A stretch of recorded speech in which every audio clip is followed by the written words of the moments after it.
Burns Oral History Project. Today is April 17th, 2013, and we are in the KGET TV 17 studios. And I'm here with Benjamin Palmer. Benjamin Palmer. And your date of birth, Benjamin? January 29th, 1949. All right. I'm the interviewer today. My name is Steve Comstock, Jr., and our camera operator is Octavio Flores. Is that right? Yep. All right. All right, well, let's get going. It's really nice to meet you, by the way. Same here. And thank you so much for coming out for doing this. I'm pleased to do it. Super important thing. Let's start off with just some basics to get to know you a little bit better. Branch of service that you were. United States Marine Corps. I see the shirt. So once Marine, always Marine. Always right? Marine, yes. Not like the guys in the Navy. My dad's retired. You're always Marine. I like that. And the war that you were in? Vietnam. You look a little young for World War II or anything else. Thank God, huh? You look a little young for Vietnam, Well, too. that's because I had 10 years scared off me. All right. So your highest rank achieved while you were in the service? As Corporal E4. Okay, Corporal E4.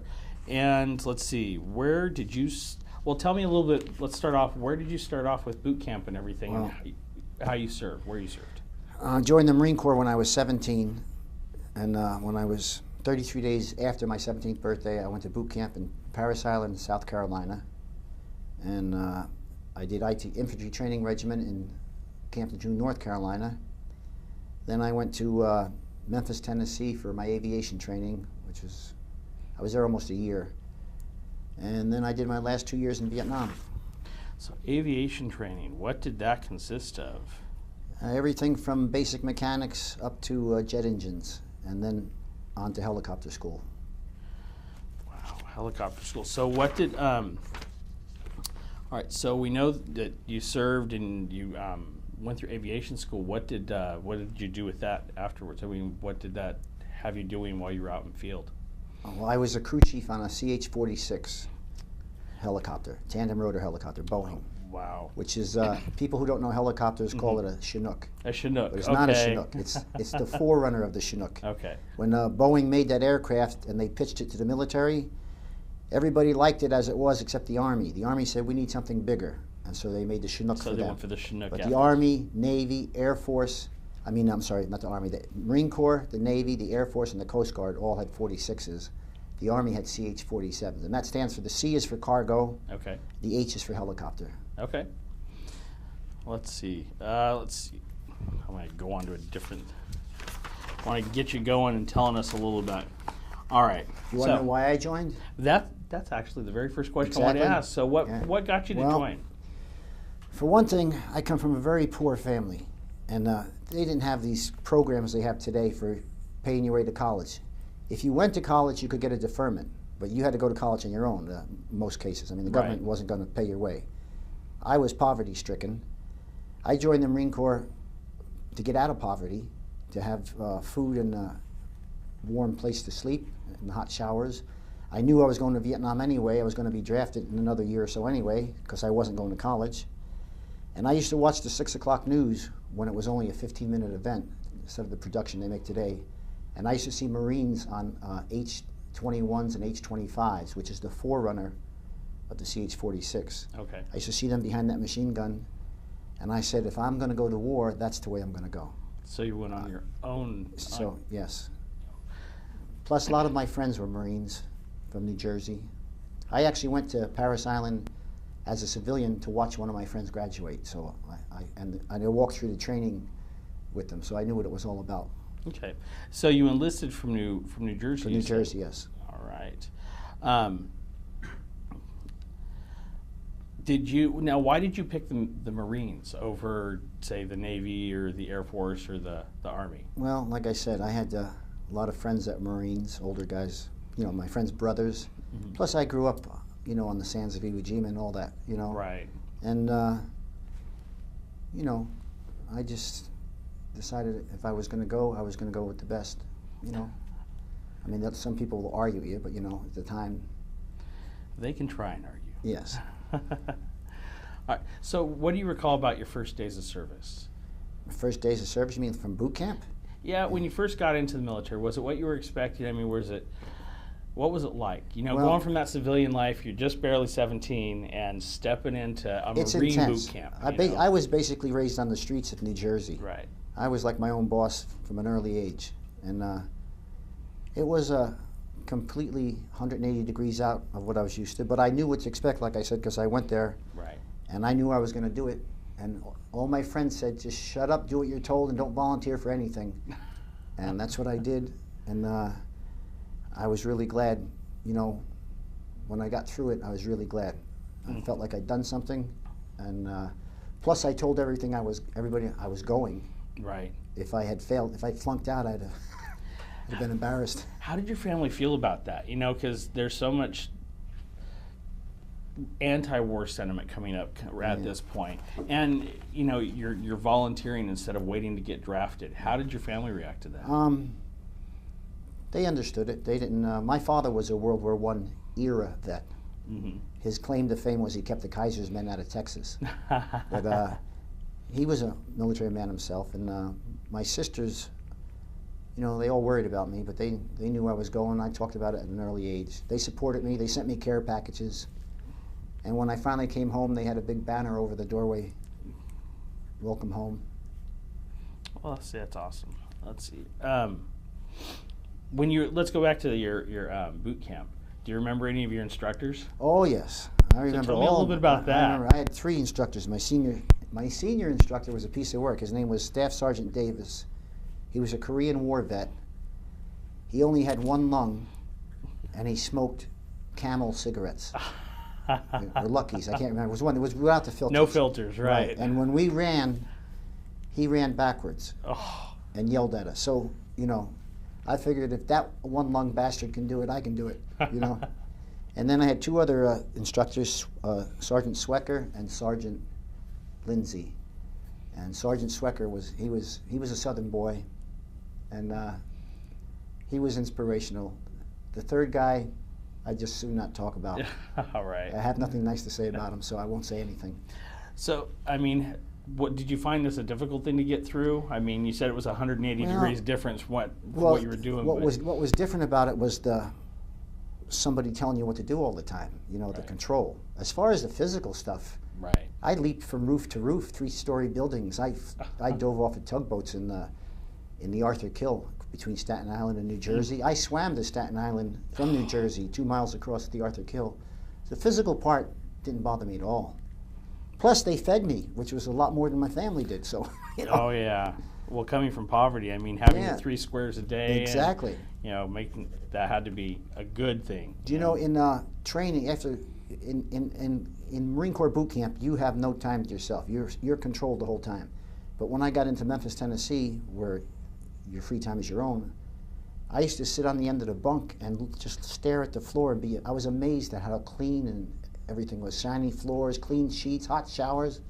I was in hog heaven, you know. So it was a quality of life improvement for you getting into it. Exactly. So that's awesome.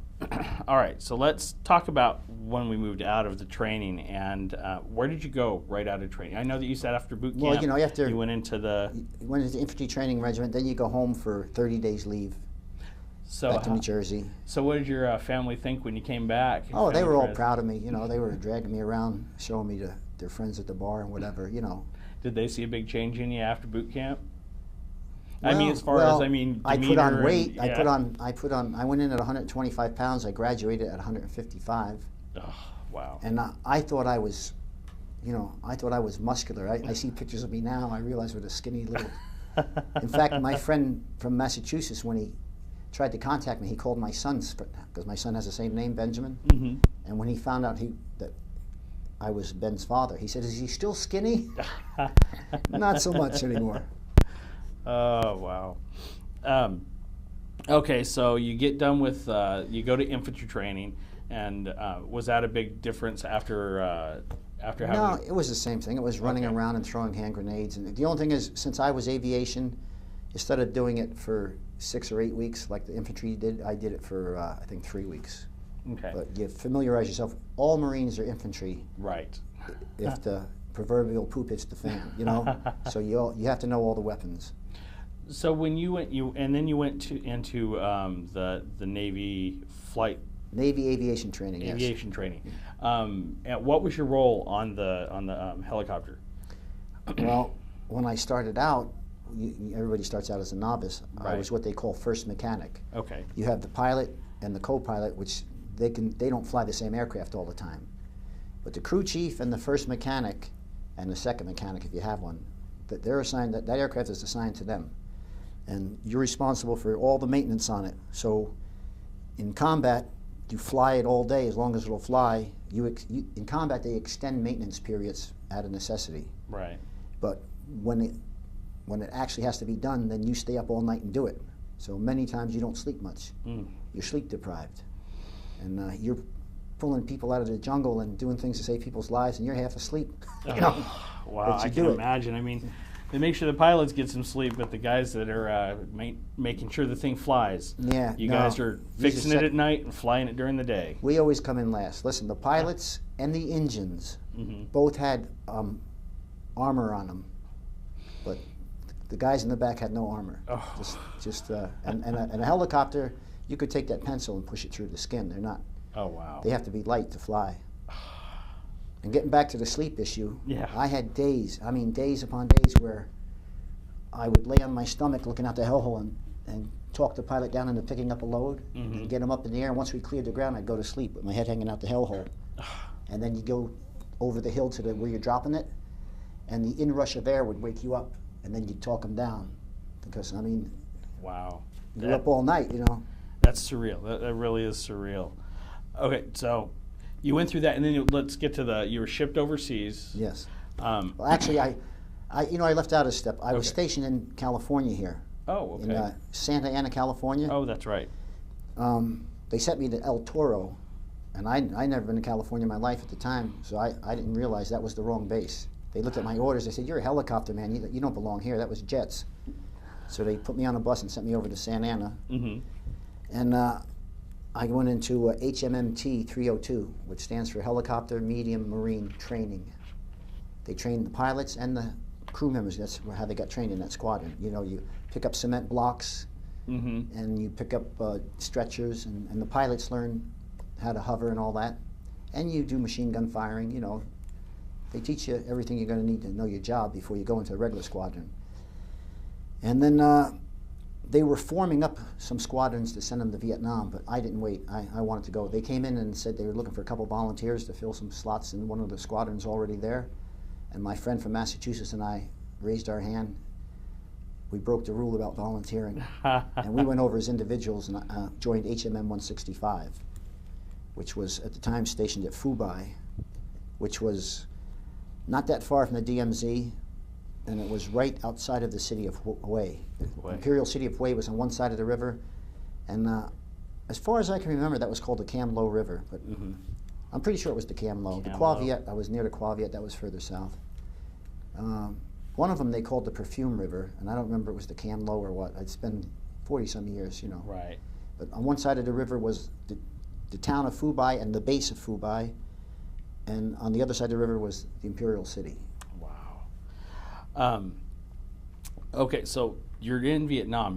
You're obviously seeing Let me some tell you about my combat. first night in Vietnam. Okay, that was good. Okay, we landed in Da Nang, and well, first of all, we flew there in a civilian airplane. We went to Travis Air Force Base, got on a 707, and it was a contract, and we flew with stewardesses and everything, just like a civilian flight.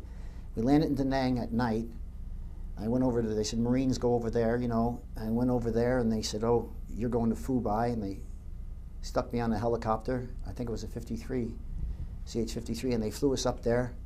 And it was dark when we got there, just me and this one other guy. And we checked in where they told us to check in, and they said, here, come here. They gave us one of them folding cots and a couple of blankets.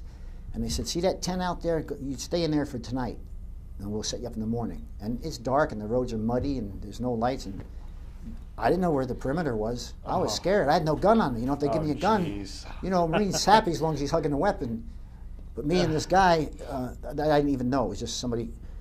We were in this tent that was full of pallets, just wooden pallets piled up. And there was a little space between the pallets and the door where we could put our bunks. And when I woke, I didn't sleep much that night. When I got up the next morning and I looked out and I could see the towers of the perimeter, and I realized how far we were from the perimeter. Then I was like, oh, well, that's not so bad. But to get out in the dark, Yeah, and not walk know. out there and have no And not- idea, exactly. and not have a weapon with Exactly, you. that was the thing, not having a weapon with you.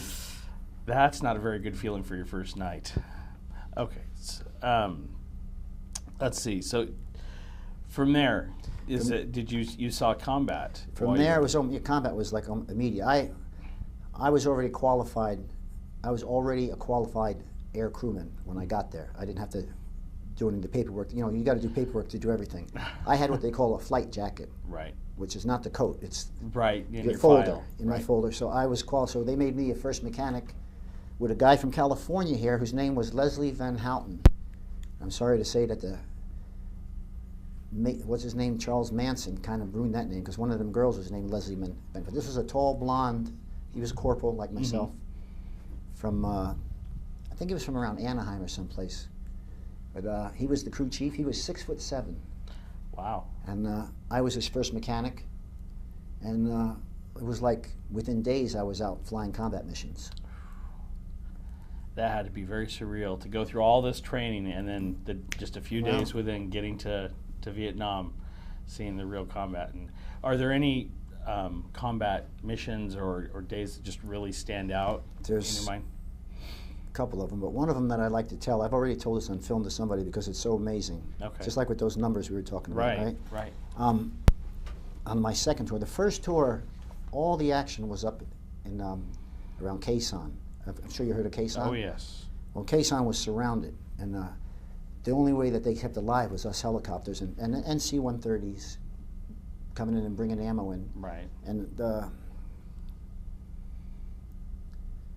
fighting was so intense up there that, excuse me,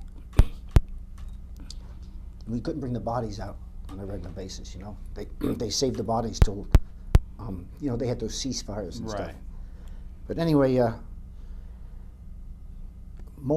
my first tour was almost all up in around the Phu Bai area. Although I flew into Laos and Cambodia, and you know, and I resupplied the rock pile. I don't know if you ever heard the rock pile. I have. That's It's just a pile of rocks that overlooked the DMZ, and it was full of C ration cases.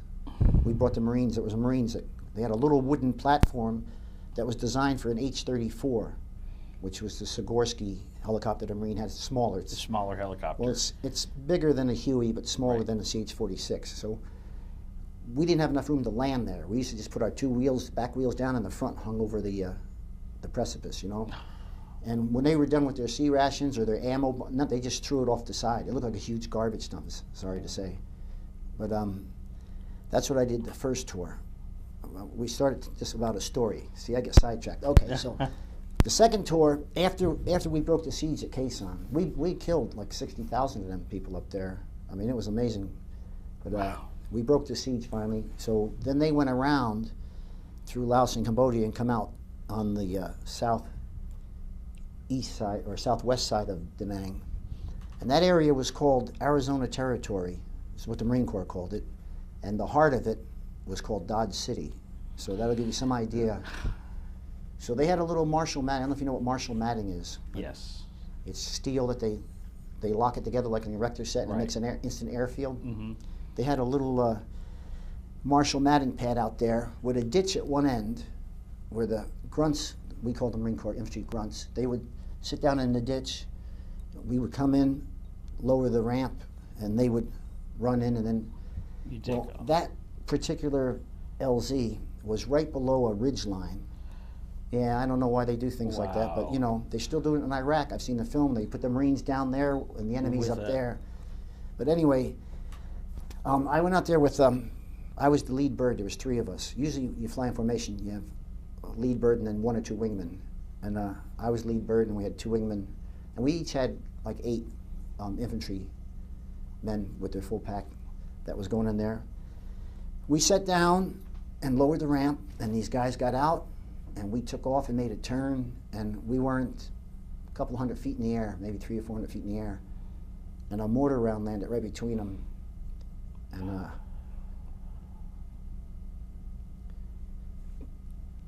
it was like bowling pins. Excuse me. So anyway, We went back in a holding pattern, and the other two guys didn't let their troops off. We stayed in a holding pattern we called Da Nang, which is only 20 miles away. They sent some Marine Corps Phantoms in, and they dropped napalm on that ridge. And then I had to go back in and get them guys.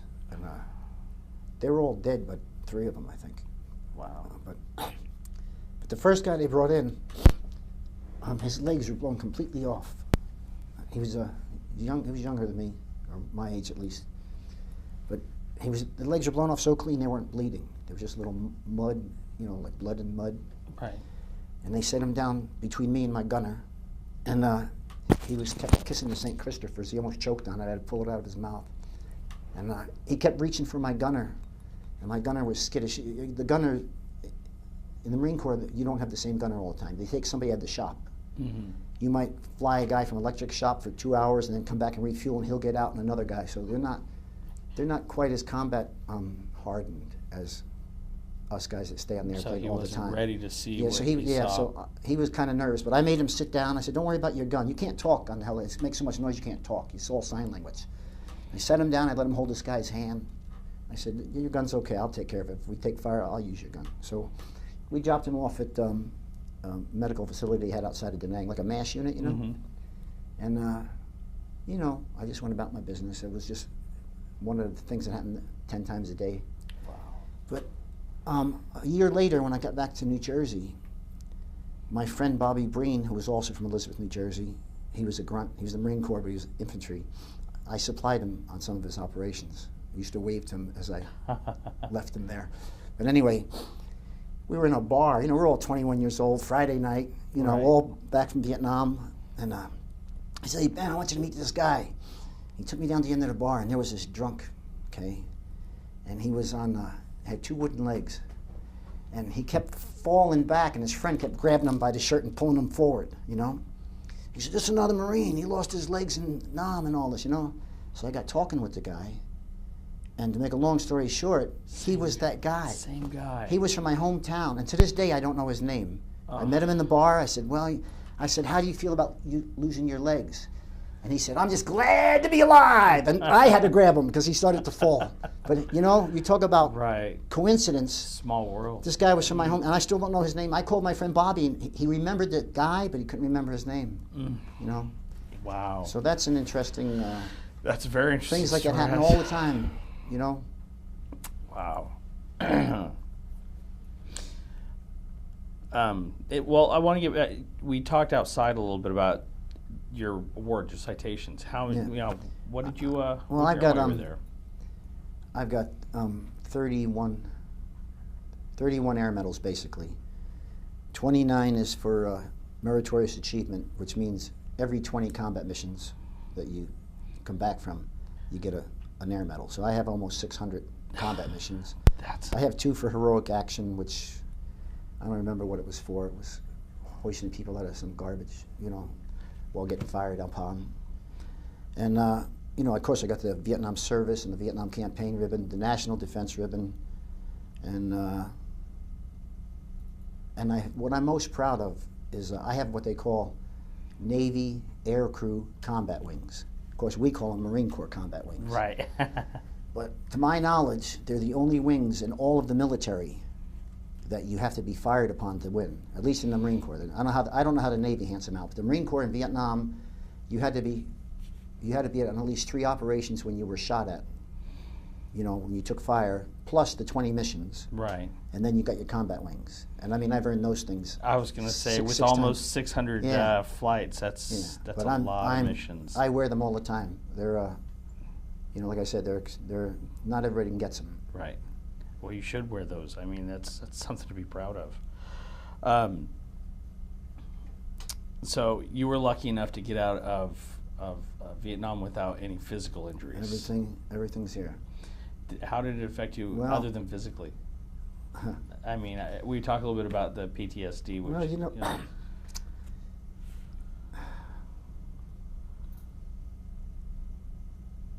yeah. I spent the best part of my teenage years in combat. And when most kids were going to proms and pulling pranks, I was in combat, and it changed me. When I came back, I couldn't even talk to. The only friends I could talk to was the guys who'd been to That Vietnam. had been there. The other kids, they seemed like kids. The other guys, they were just like children. The things they talked about, the things they thought was important, it was like,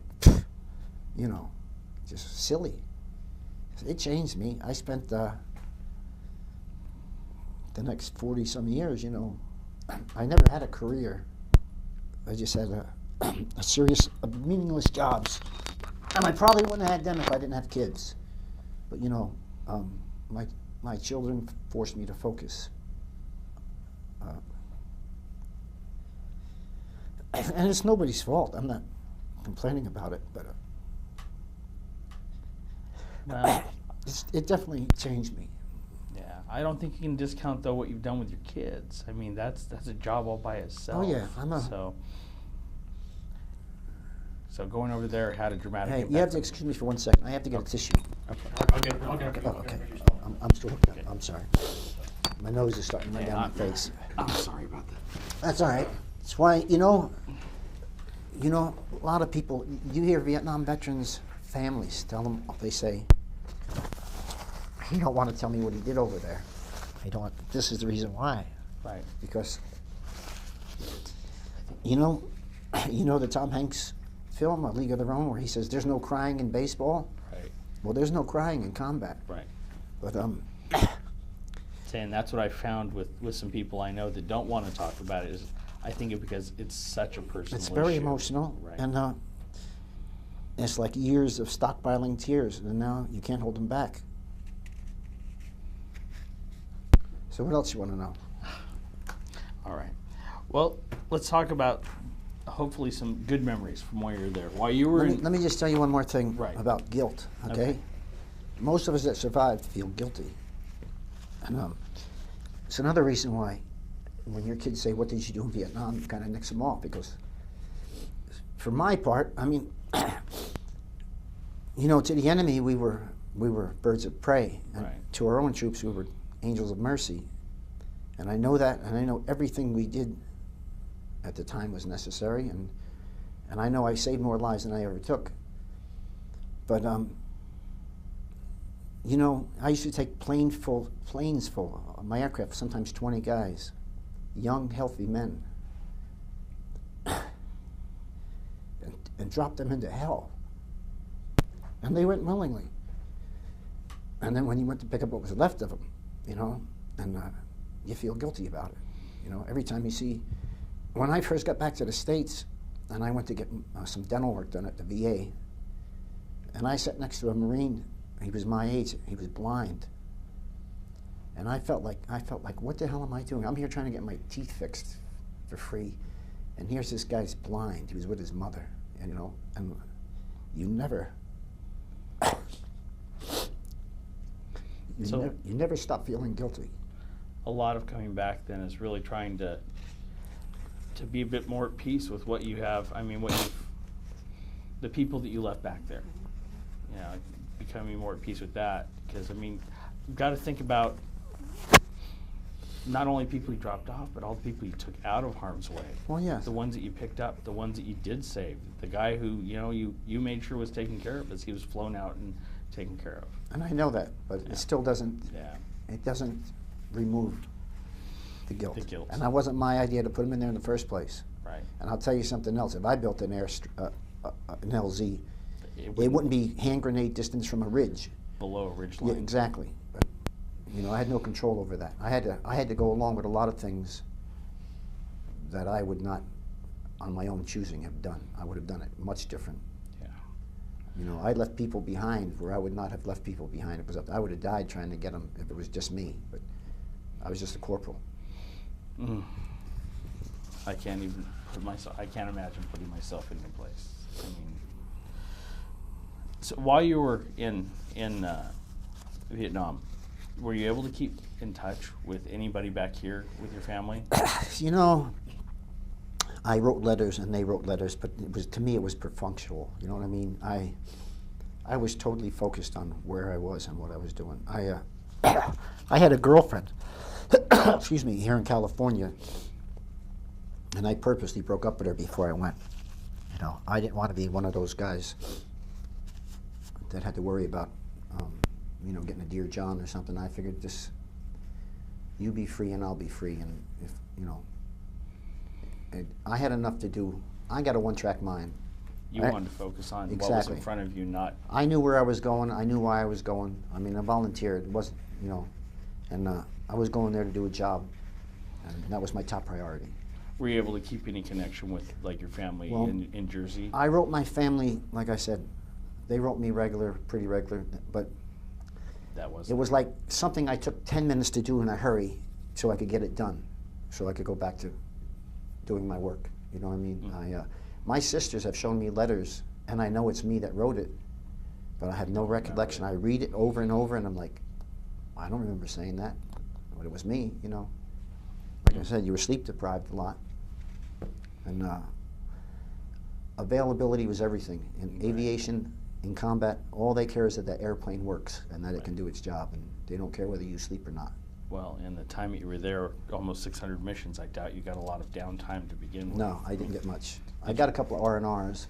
So what kind of things did you do during R&R? Well, that we can put on camera. Yeah, I went looking for women. That's, you know, I went where the prettiest women were and spent 3 days with whichever one I could. And Oh, just to feel a little bit more human while you're out there. yes, just for the comforts of life. So, what would you guys do in camp to relieve stress? Because I mean, what you guys are doing, I mean, that's just. Well, we had lots of head games we played. I can't say this on camera because this is for the National Archives, but we used the F word a lot. And we actually had like a contest going to see who could use it the most in one sentence, you know? And when I came back to America, I stuttered because I always had to check myself that I wasn't going to use the F word. Kind of having to relearn how to speak a little Exactly, bit. because I mean, officers, everybody, everything was F this and F that, you know? And we caught rats when we had time. We used to take the sea ration peanut butter, put it on a trap, and play cards just at night, you know, when you're not flying. And like every 30 minutes, you'd hear that trap go off. You'd kill the rat and put some more peanut butter in it. What the things you do to entertain yourself? I mean, that's. We played beer games too, which I was never a drinker, but you know, we played like One Pink Pig. Right.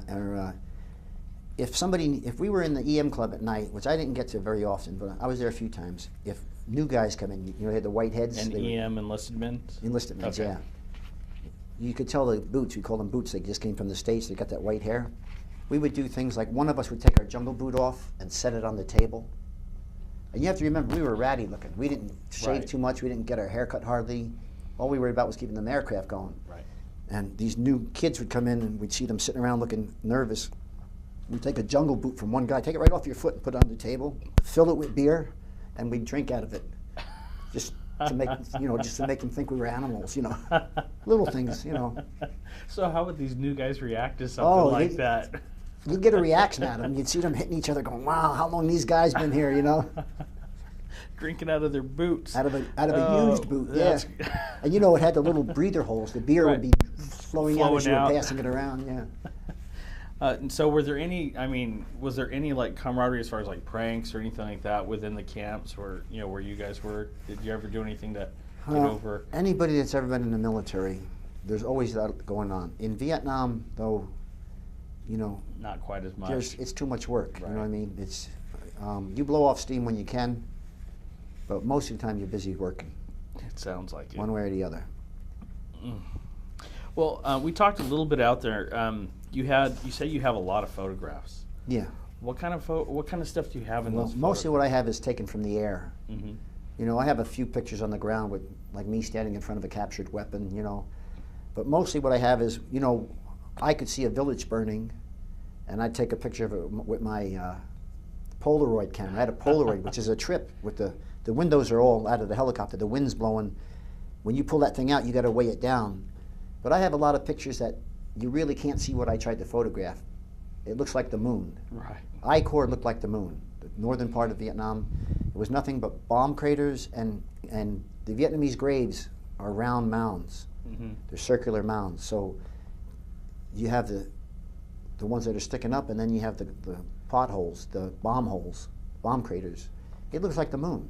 Wow. You know, it's the best way to describe it. It looks like the moon. There's no trees. The trees are all blown away. No grass.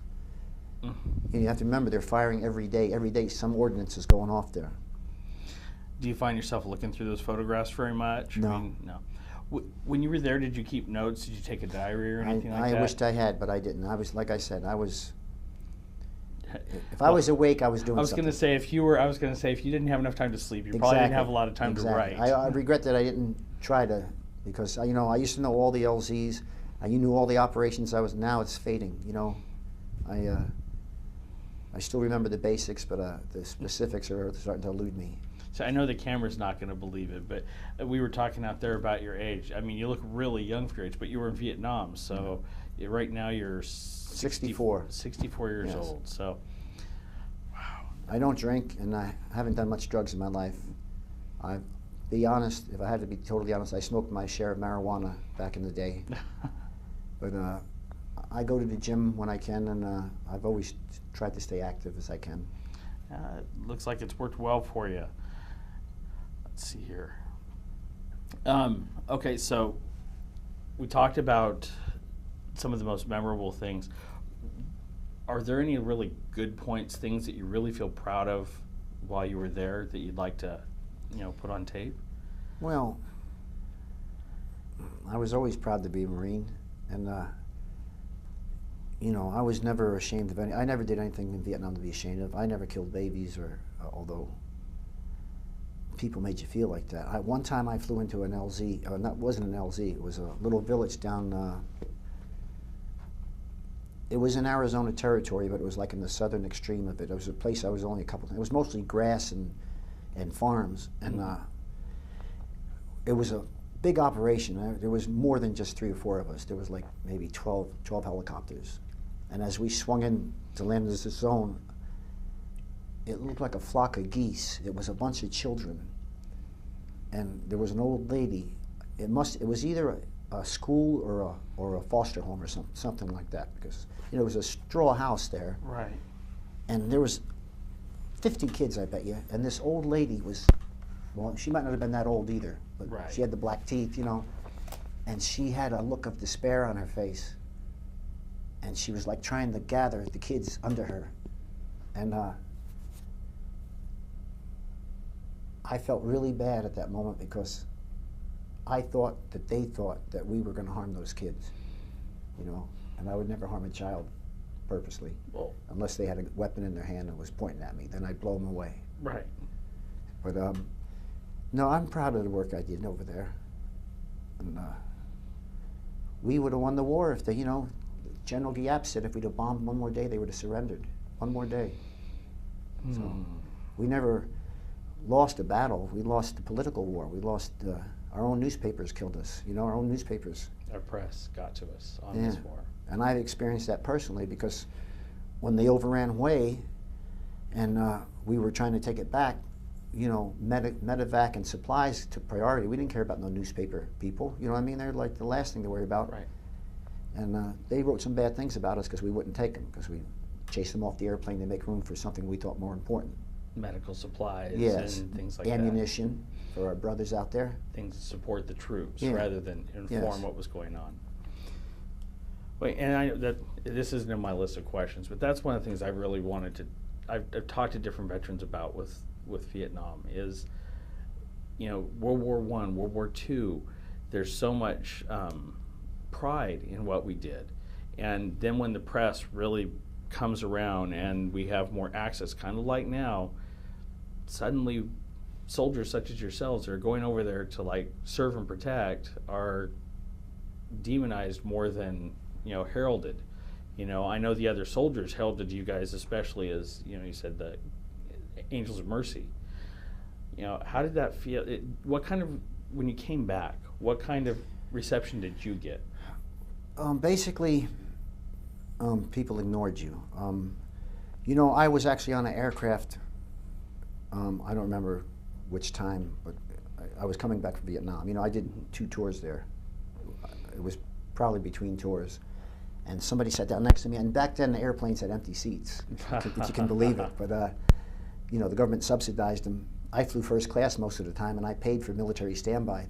That was one thing. The pilots, a lot of them were ex-military. They'd ask you where you were going, and they would turn to the ticket lady and say, put him in first class.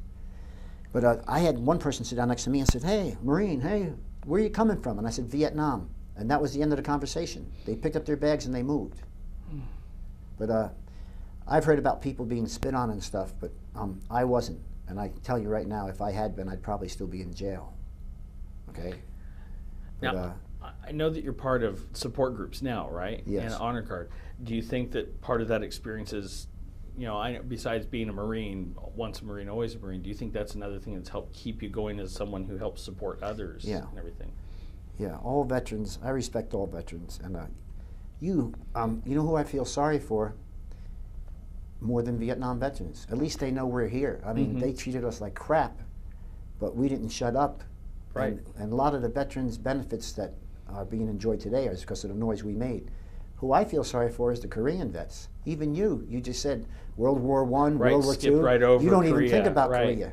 I've been to awards. I've been to military functions where they gave awards to World War I and World War II, and we had to remind them about the Korean vets. And they died just as bad as we died, and they bled like we bled, and they was fighting for the same cause.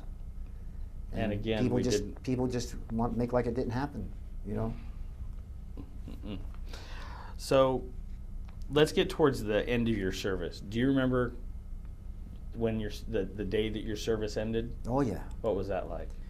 Well, they sent me over here to Camp Pendleton. They still treated us like children, even though we'd been in war for 2 years. They kept us together. They didn't let us, you know, I talked to Army guys, and it's like a whole different, they just ran amok, as far as I can tell. We were kept together. They put a sergeant in charge of us, also coming back from Vietnam vet.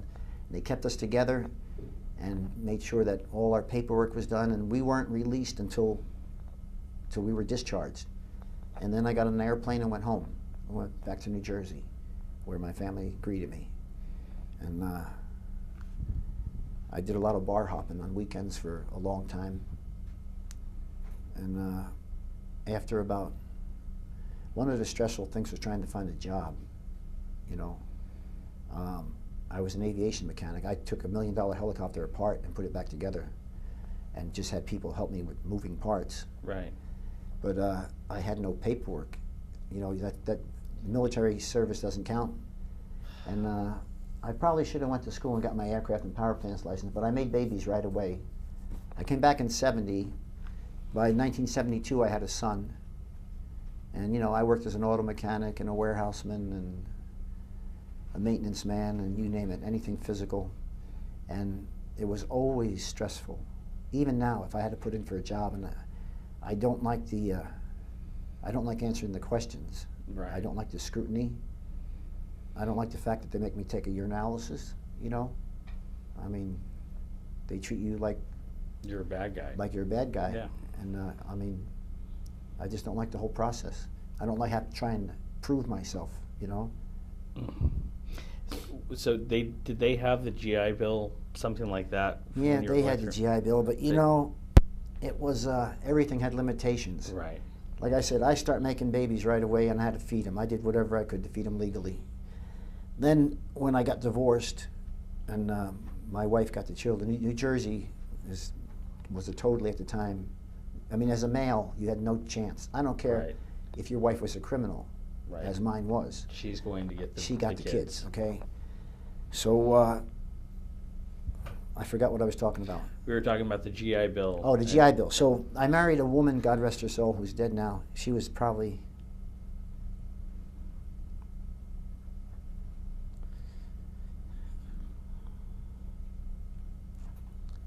she was my other half. Anyway, she was in the Navy. She joined the Navy at 34 years old. I mean, I'm sorry, 32. Wow. Yeah, she joined the Navy. They had trouble getting people in the service. They had what they called a direct procurement. She didn't even go to boot camp. Anyway, I went to Spain with her. She went to Spain, and I just got divorced and remarried her. I gave my house away for the most part. took what I could and jumped on a plane to Spain. And what were we talking about again? We were talking about the GI Bill. Oh, the and why GI we were Bill, that's using right. it, Okay, so yeah, anyway, so I said, well, I'm a vet, I'll go to college, you know. And I went to the career office there, and I signed papers, and I showed them my DD-214, you know, which is your release from military. Right.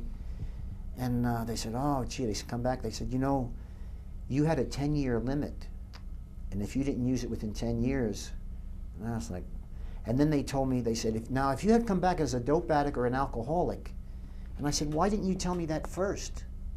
I would have told you I was an alcoholic, whatever it takes, you know what I mean? Exactly. Too late now, you know. So the GI Bill didn't do me a whole lot of good. So all that experience. Of course, it's one of the reasons why I joined too. Right. My father was a World War I vet. My brother was a Korean War vet. He's dead too now. And they told me, oh, you know, we're all poor. They said, their answer was join the military. You know, like get out of here. You know, remember W.C. Right. Fields? Oh yeah. Go away. Yeah. Yeah. Join the military. You'll get the GI Bill. Well, it turned out to be not such a great thing. But I'm not sorry I joined. I'm not sorry I went. So when you were there, are there any people that you keep in touch with that Yes. you were? I have a friend from my hometown, also a Marine, Bobby Breen. He was infantry. He saw some crap. And I have another friend who was aviation. He was in my squadron. His name's Joe Borelli. He's the guy who used to call me Palmer. He used to say, Palmer, get in the car. And then everybody would make fun of him. And he was a football player back in Massachusetts in high school. And he went to Vietnam with me. We're the two that volunteered together. Right. And only he got sidetracked. He showed up like a month and a half after me. And I was like, where the hell were you? He said, Palmer, they sent me to jungle survivor school. He says, 4 weeks living out in the bush and eating rabbits, man. How come they didn't send you? I was like, because I was already air qualified. They needed me. So I talk to him all the time on the phone. He's coming out in September. And then my friend Bobby Breen, who still lives in New Jersey, and I see him every time I go back. I'm going back for Memorial Day weekend. I'm going to spend Memorial Day weekend in Washington, D.C. Last year, I was there, and the president kind of made it difficult for us. He came to see the wall because it was the 50th anniversary. Right. And I was like, look at this. I was inciting a riot. I was saying, look, they're still treating us bad. We're Vietnam veterans, and we can't get near the wall. We have to wait for the president to leave, you know. So, but it turned out okay. After he left, we did get up there. But I missed. There's an association of Marine helicopter crewmen. It's called Papa Smoke. And when I got down there last year, they had already left. And I'm hoping this year, I'm going to meet a lot of people I served with. A lot of people are dying. Some of my friends are dead. It's unbelievable. I went to New Jersey and trying to find a friend, a civilian. He was never in the military. And they said, oh, he had an aneurysm and died. Who had a brain clot, you know, and who OD'd. It's like, it's unbelievable. It's like, got to get back. I don't there have and a lot find of them friends now. left. Yeah. So I know that you said you took a lot of odd jobs and everything. What was I going to ask? Now you're getting senile. I know I'm getting senile. Okay, so have there been any reunions or anything for the unit that you were in? I called. I heard that HMM 165, which if they haven't already, they're changing from CH-46s to Ospreys. You know what the Osprey is? Right. The tilt yes, rotor. the ones that it can. I'm not crazy about that airplane, but anyway, I think it's too damn dangerous. But anyway, there's supposed to be a Osprey squad, but I called. They had a reunion in San Diego, so I heard about it, and I had I'm computer illiterate, but I had my stepson go online, and he got me a number, and I called this captain that was running it, and it turned out, I said, well, are there any Vietnam veterans? And he starts stuttering. You know, it was like $200 a plate, which I would have paid if I could have seen some of my old buddies. Right. But after talking to them for a while, I realized it was all new guys, and so I didn't go. But I'm hoping that When this you go year at back. the Papa Smoke, I don't know what you want to call it, the unit there, they put up a tent that says Papa Smoke on it. And Right. It's a fraternal organization, you know. I might join it once I get there, see if there's any people that I know. There should be. Well, I have my own curiosity. What brought you out to Kern County? from New Jersey? Well, I don't know if I should say this on camera, but Bigfoot. Really? Well, I've been reading about Bigfoot since I'm 8 years Mhm. old, and there was a very credible sighting when I was in Spain with my wife. I read the Stars and Stripes, Mm-hmm. and there was a sighting at the Pacific Crest Trail. Right. They had just finished, or they were in the process of building a footbridge over the South Fork of the Kern, and a guy named Pat Paulson, who's my age, because at the time he was 34 and I was 34, or 38. He was 38 and I was 38. And he was a hunter. And him and another man were putting some footing in for a bridge across the South Fork of the Kern, Uh-huh. which confuses me because it's not connected to the Kern River at all. But Right. They call it the South Fork. Go figure. But anyway, this creature came out and beat its chest, and it was 8 feet tall and red hair, and they ran. They dropped their shovels and ran. And anyway, that article brought me out here, and I had a stepdaughter living in Sacramento, Uh-huh. so I came out here. I spent a few weeks on her couch. I wanted to find out about this area because the sighting was the Kennedy Meadows. Mm-hmm. And if you look at a map and you don't know this area, you don't see Kernville. You'll never No, find it. no. But you see Porterville. Right. So I went to Porterville. Well, one of my friends that I met here, I rafted the American River for 8 hours. That was work. But he said, if you're going down that area, you should look at Kernville. So I went to Porterville. Nothing personal, Porterville, but I've seen better towns. So I came over to Greenhorns, and I seen Kernville, and I said I could live here. Yeah. And I left my phone number with some women I met, and I told them to find me an apartment. And I went back to Sacramento, and they called me when they had an apartment. And when I first came here, I actually spent time in the mountains with a gun and tear gas and binoculars. But then I start dating, and Bigfoot got kind of pushed to the back burner. It's always in the back of my head. So now what organizations are you working with out here? I belong to the VFW, Post 7216, which is the foothills post here. Mm-hmm. And I belong to the Honor Guard, which we call the Associated Veterans of Kern County. But the truth of the matter is, like 98.9% of us are from 7216. We've got a few American Legion guys show up. We have one Coast Guard man, Kevin, that shows up. But most of us are from my post. And what does the Honor Guard do? We perform final military service for, the Army and Navy, Marine Corps, and Coast. They can't send people to every Right. funeral, and when they do, it's usually just 2 people to fold the flag or even just to hand the flag. Right. We give them the full ceremony that they've earned. We fire the rifles. We play taps. Our bugler is a World War II vet, 91 years old. Oh, wow. We have a 83-year-old World War II guy that's with us. He's got an infirmity, so mainly he usually calls. He usually calls the commands when we fire, and he hands the block. And one of our guys is 83-year-old Korean vet. I don't want to make it. Larry's 80 years old. Wow. He also takes care of our weapons. He's our armorer. And we got several Vietnam veterans. And So were you pleased to see that we got a national cemetery out oh here yeah, now? I was there. That We were there for the opening ceremony. Yeah, I was out there too. Oh, yeah? That was a big deal. And we were there when they dedicated the new flagpole too. Oh. Yeah. We're the guys in the white shirts. Oh, okay. Yeah. Okay. Yeah. I go out with my wife and my You know dad, Charlie the sales Napier? dad. Yes. The actor? Charles Napier. Absolutely. We did his service. Oh, wow. That was one of the biggest ones we did out there. Oh, I went to that. Yeah, but it's like for 40 years, a lot of us didn't do anything. Vietnam veterans, to see the reaction of the families. I mean, I give up a lot of my time. I live in Kernville. I live an hour away. We spend a lot of money in gas and uniforms, but it's all volunteer. Right. We do it for the families. So. And one question I wanted to kind of follow up with, I know that the way that Vietnam and even the Korean veterans, when they came back, the way they were treated by the people here, I really see a lot of people trying to make sure that doesn't happen to our Gulf War and even our Afghan veterans as they're coming back. Do you think that's as a result of what happened to you? Yes, it's a direct result, and it's a great thing. And I have people surprise me all the time. I have young people sometimes. I wear stuff. I have never hidden the fact that I'm a Vietnam vet. Even when it wasn't popular, I wore my camis and I wore my beads, which I don't wear today.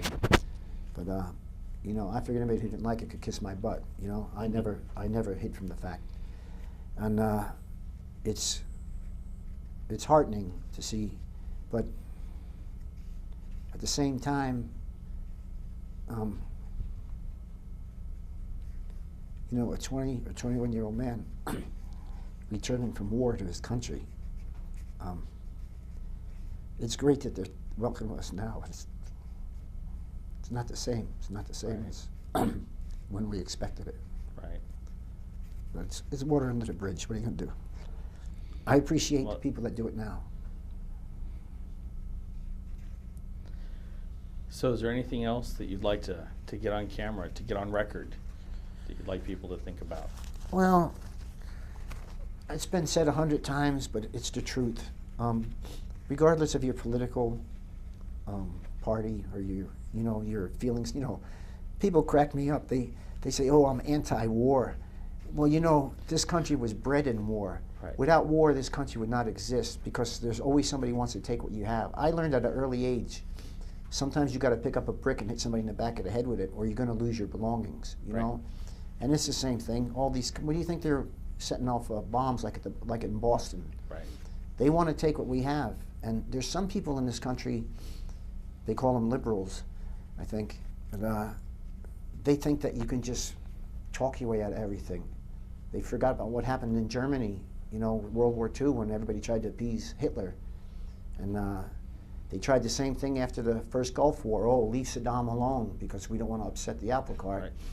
But you can't give people like that an inch. They take a mile. And I'm all for peace. Who doesn't? Only an idiot doesn't like peace. Right. I mean, who truly likes Exactly. war? But without it, it's like the old saying, hope for the best, but prepare for the worst. And like I said, I come from dire poverty, and I've always learned to look out for yourself, and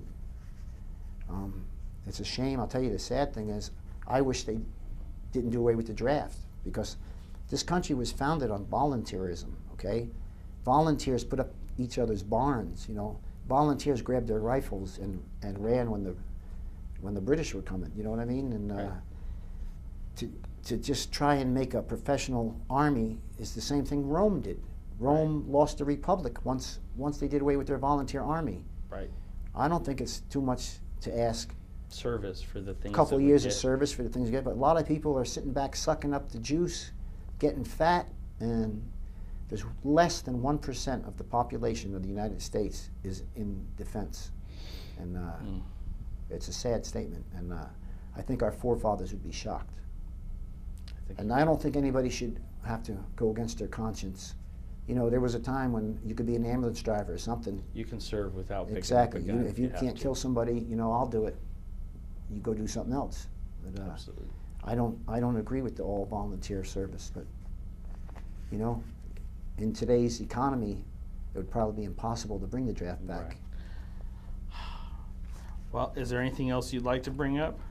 Because I think I've covered all the points that we need to in the interview. That I'd like to, without going another couple hours. No, 'Cause- I think that just about does it. Like I said, I'm grateful for the people that do acknowledge not just my service, but all veteran services. Right. A statement that we say at the funeral, when we do a funeral, we say we honor and respect all veterans, living and deceased, regardless of their rank, where they served, how they served, whether it was in combat or whether it was in times of peace. It takes all to defend this great nation. That's absolutely true. Sir, thank you very much for your service. My pleasure.